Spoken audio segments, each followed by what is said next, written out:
Good afternoon, class 4th. Welcome to your Urdu class.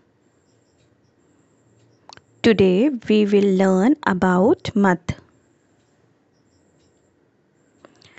मद क्या होता है? मद एक साइन होता है उर्दू में जो कि अलिफ के ऊपर पुट करते हैं हम, उससे क्या खींच कर आवाज़ निकालना होती है हमें. फॉर एग्ज़ाम्पल अलिफ के ऊपर मद लगाएंगे तो आवाज़ आ जाएगी आ खींच कर. जैसे कुछ वर्ड्स होते हैं आम, आग, आँख, आटा, आपा, बहुत ढेर सारे वर्ड्स होते हैं जो हम मद में यूज़ करते हैं. बस आपको इतना ध्यान रखना है कि मद में हमेशा उन वर्ड्स में यूज़ होता है जहाँ पर खींच कर आवाज़ निकालना होती है हमें. अलिफ, अलिफ के ऊपर हमने मद पुट किया. अलिफ मद आ, मीम, आम. देखिए खींच कर आवाज़ निकली. अलिफ के ऊपर मद गाफ, आग.